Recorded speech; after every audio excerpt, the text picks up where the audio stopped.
The last page of the Old Testament and the first page of the New are separated by 400 years. In all that time, God says nothing, no prophet, not one recorded word. 4 centuries, that is longer than the United States has existed. Long enough for a language to die out, for an empire to rise and fall twice over, and for every person alive at the start of it to be forgotten by the end. People today talk about God going quiet on them for a month and finding it unbearable. This was 400 years, and it happened to an entire nation that had been hearing from him for 1,000 years straight. And when the silence finally broke, the first man on earth to hear God's voice again walked out of that meeting unable to speak a single word. He stayed that way for 9 months. That is written down. It is in Luke, chapter 1. The man's name was Zechariah. He was a working priest, and the punishment for his one honest question was his own voice. Almost nobody preaches the 400 years. Churches read the last verse of Malachi one Sunday, and the first verse of Matthew the next, and the gap gets one sentence if that. But the silence was not empty. In those 400 years, a foreign king put a pig on the altar of the temple in Jerusalem, and a family of farmers took the whole country back from him using farm tools. Every single thing in the New Testament that seems to appear out of nowhere was built in that gap. Synagogues, Pharisees, Greek as the common language, Roman roads, the expectation of a Messiah arriving any day. None of that existed when Malachi put his pen down. All of it is standing there, fully formed on page 1 of Matthew. The world changed completely while heaven said nothing. So this is not a story about nothing happening. It is a story about everything happening at once, with no explanation from the one person the nation kept writing to. Let us start where the silence starts, because the last thing God says before it is a promise, and the promise is very specific. Malachi's last recorded words are a promise that Elijah is coming back.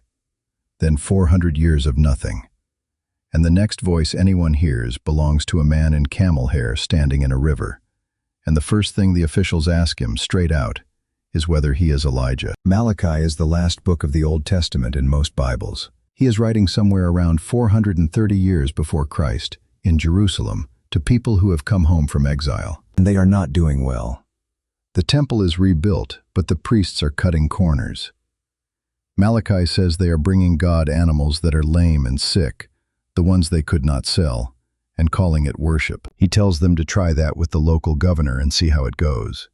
Then the book ends with a warning and a promise, and the promise is the part that matters for the next 4 centuries. I will send you Elijah the prophet before the great and terrible day of the Lord comes. That is the last line. And then the pen stops, and nobody in Israel hears anything official from God for 400 years. Now I want to be careful here because the word silence gets used loosely. It does not mean nothing was written down in that period. Plenty was written down. It means no prophet. Nobody stands up in those 4 centuries and says, "Thus says the Lord," and has the nation accept it. The channel that had been open since Moses closes, and here is a detail almost nobody mentions. There are books written during those 400 years, and some Bibles contain them. If you own a Catholic or an Orthodox Bible, 1st and 2nd Maccabees are in it, and they cover this exact period. So for a large part of the Christian world, this period is not textually silent at all. They read it every year. It is only silent in the sense that matters most, which is that heaven itself is not speaking. What follows is history you can check. Names, dates, cities, battles that left rubble archaeologists have dug up. This is the part the sermons skip. It starts with a 22-year-old from a small kingdom in the north of Greece who decided to conquer the entire known world, and very nearly did. In the space of about 10 years, Alexander of Macedon took everything from Greece to the edge of India. He walked through Judea on the way, and the single biggest thing he left behind was not an army or a wall. It was a language. After Alexander, Greek becomes the language everybody does business in, from Egypt to Persia. A merchant in Jerusalem and a merchant in Alexandria can suddenly understand each other perfectly. Hold that thought, because 300 years later, a fisherman from Galilee is going to write a letter to a church in Greece, and everybody will be able to read it. That only works because of what happened here. After Alexander dies young, his generals carve up the empire. Judea sits right on the seam between 2 of the pieces. Egypt to the south, Syria to the north. It gets fought over for a century. For a while, the Egyptian side wins, and that turns out to matter enormously because of what one of their kings decided to put in his library. In Alexandria, in the 3rd century before Christ, the Hebrew scriptures get translated into Greek. That translation is called the Septuagint, and it is one of the most consequential things in this whole story. There is a famous account that 72 scholars did it, working separately, and produced identical text. That story comes from a document called the Letter of Aristeas, and historians do not take it literally. The translation almost certainly happened gradually, over generations. But the plain fact underneath the legend holds. By the time Jesus is born, the Jewish scriptures exist in Greek, and ordinary people all over the Mediterranean can read them without knowing a word of Hebrew. This is why the New Testament quotes the Old Testament in wording that sometimes does not match your Hebrew-based translation. The writers were quoting the Greek version because that is what their readers had. So during the silence, God says nothing, and meanwhile, his words are being carried into the language that half the world speaks. Whether you find that a coincidence is up to you. The dates are not in dispute. Then the northern kingdom takes Judea back, and the situation changes very sharply for the worse. The king's name is Antiochus IV. He added a title to his own name that meant God made visible. People in his own kingdom changed one letter of it behind his back, so that it meant the madman instead. In 167 before Christ, Antiochus outlawed the entire Jewish religion. Not taxed it, not restricted it, made it a capital offense. Owning a copy of the scriptures, keeping the Sabbath, circumcising your son, all of it punishable by death. Then he went into the temple in Jerusalem, took what he wanted, and set up an altar to a Greek god on top of the existing one. And on that altar, according to the accounts, they offered a pig. For that temple and that nation there was almost no worse thing that could have been done. It was chosen precisely because it was the worst thing. Daniel calls that kind of act the abomination that causes desolation. Jesus quotes that phrase directly in Matthew 24, and every listener knew exactly what he was referring to, because their grandparents had lived through it. Understand what that means for the silence. The worst religious crisis in the nation's history since Babylon happens, and no prophet appears. Nobody stands up with a word from God. Not one. People did pray. The accounts say so plainly. They prayed for years and the sky stayed shut. If you have ever prayed hard about something serious and got nothing back, you have company, and the company is an entire nation. What broke it was not a prophet. It was a village priest in his 60s who refused an order, and his 5 sons. The family name was Hasmonean. History remembers them by the nickname of one son, Judas, who was called Maccabeus. It is usually taken to mean the hammer. They had no army, no cavalry, and no money. They had hill country they knew better than anyone, and they fought in it for years against one of the strongest professional armies in the world, and they won. In 164 before Christ, 3 years after the altar was defiled, they walked back into their own temple, tore the foreign altar down, and started the whole thing again from scratch. That rededication is why Hanukkah exists. It has been kept every year since. And here is the detail that ties the whole gap back into the New Testament. In John chapter 10 it says Jesus was at the temple in Jerusalem at the Feast of Dedication, and it was winter. That festival is Hanukkah. He is standing in a celebration of an event that happened during the silence. So the 400 years are not sealed off from the Gospels. They are in them. The Gospels just assume you already know the history, because their first readers did. The Maccabee victory gives Judea about 80 years of independence, and it does not go well. The same family that took the temple back ends up fighting itself over who gets to run it. 2 brothers eventually take their argument about the throne to an outside power and ask it to arbitrate.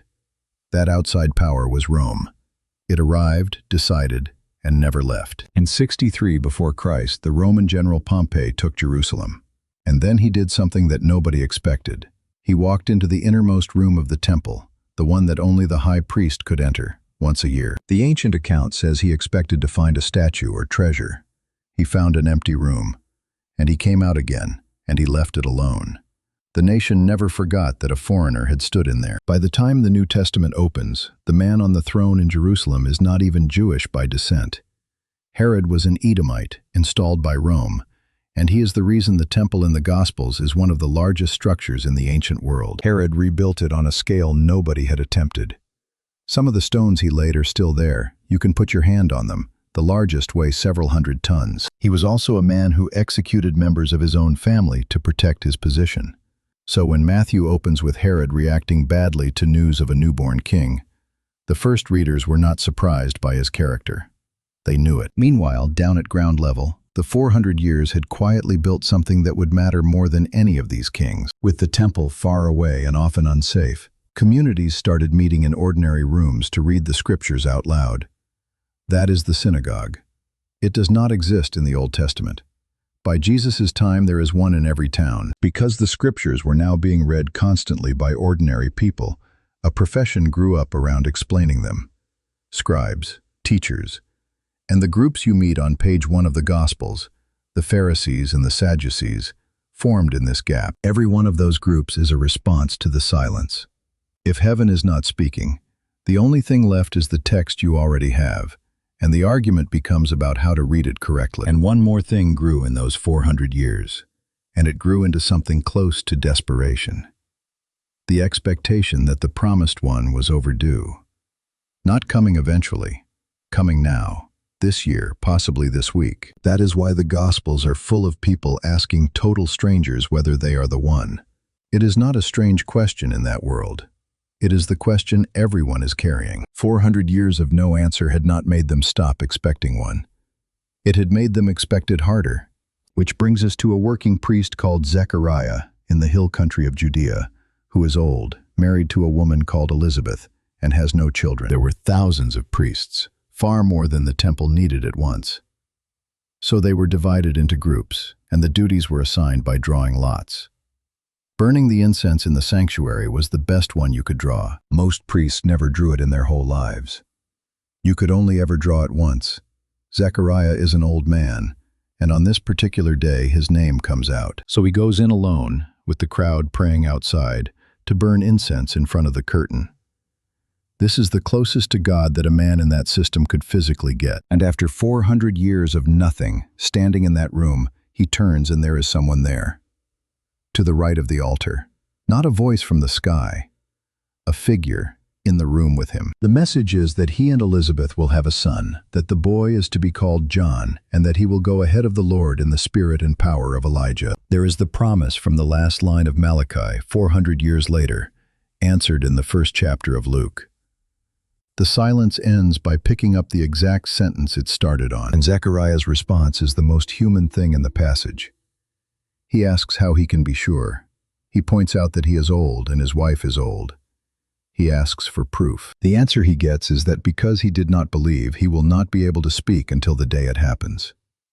And that is exactly what occurs.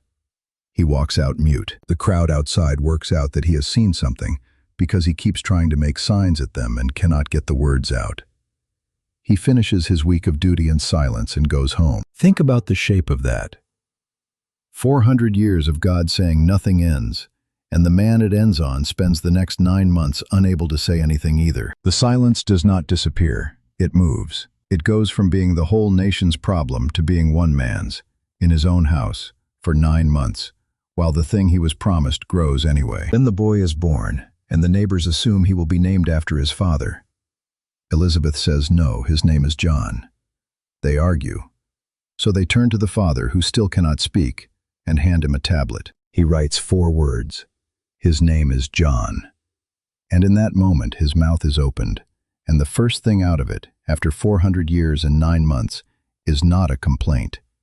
It is praise. That boy grows up and goes out into the desert, and the next time we see him, he is standing in the Jordan telling crowds to change their lives. And the officials come down from Jerusalem and ask him the question the whole 400 years had been building toward. Are you Elijah? He says no. He says he is a voice, shouting in the desert, telling people to straighten the road, which is itself a line lifted straight out of Isaiah. Jesus later says that John is the Elijah who was to come, if people are willing to accept it. So the promise in the last verse of Malachi does get kept, just not in the form anybody had been picturing for 4 centuries. Here is what I keep coming back to about all this. For 400 years, the people living through it had no way of knowing they were in the middle of something rather than at the end of it. They only had the last thing that was said, which was a promise and a very long wait. Every generation in that gap died without seeing it, and the promise still got kept. If you are in a quiet stretch right now, this story does not promise you a timetable. It does say something narrower, and I think more useful. Silence in this book has never once meant absence. It has meant the arrangements were being made somewhere you could not see them. Alexander, the Greek language, the translation in Alexandria, the revolt, the roads, the synagogues. Every piece the story would need was put in place during the part where nothing appeared to be happening. 400 years of nothing, and then a room full of smoke, an old man, and a name written on a wax tablet by somebody who could not say it out loud. If this is the kind of thing your church never got round to, that is what this channel is for. Tell me in the comments which part of those 400 years you had never heard before. I read them.